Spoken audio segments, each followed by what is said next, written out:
नमस्कार, मी स्नेहल चौधरी. आपण पाहत आहात एलएस मराठी. पाहूयात काही महत्त्वाच्या घडामोडी. तमिळनाडूत विजय पर्वाला सुरुवात. विजय थलपती यांनी घेतली मुख्यमंत्री पदाची शपथ. विजय यांच्यासह 9 मंत्र्यांनी घेतली शपथ.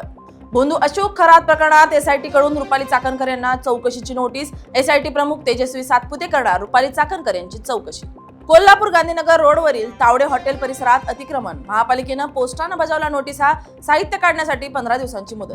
बीड चपळी डॉक्टरांच्या निष्काळजीपणामुळे महिलेच्या गर्भातच बाळाचा मृत्यू. रुग्णालयातील सीसीटीव्ही फुटेज द्यावं, नातेवाईकांची मागणी. नवी मुंबईतून फ्लेमिंगो निघाले परतीच्या प्रवासाला. फ्लेमिंगोचे मनमोहक रूप पाहण्यासाठी नागरिकांची मोठी गर्दी. हिवाळ्यात फ्लेमिंगो पक्षी पुन्हा एरोली खाडीवर येतील अशी नागरिकांची अपेक्षा. कोकण पट्ट्यातील सर्व जिल्ह्यांमध्ये उष्ण आणि दमट वातावरण कायम. मध्य महाराष्ट्र, मराठवाडा आणि विदर्भातील काही भागात वादळी पावसाची नोंद.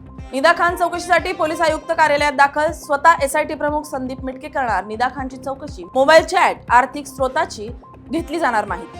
खरात प्रकरणात आणखी माहिती समोर आली आहे. लवकरच माहिती ईडीला देणार. कायद्याच्या वर कोणी नाही, अंजली दमानिया यांचं वक्तव्य. नाशिकच्या आडगाव नाका परिसरात थरार. मित्रांमधील वाद सोडवणं पडलं महागात. मध्यस्थी करणाऱ्याच्या पोटात चाकू खुपसून निर्गुण खून. बियर पिताना उडाला वादाचा भडका. संशयित पसार. स्थानिक गुन्हे शाखेची मोठी कारवाई. पुणे खून प्रकरणातील फरार आरोपी जळगावात जेरबंद.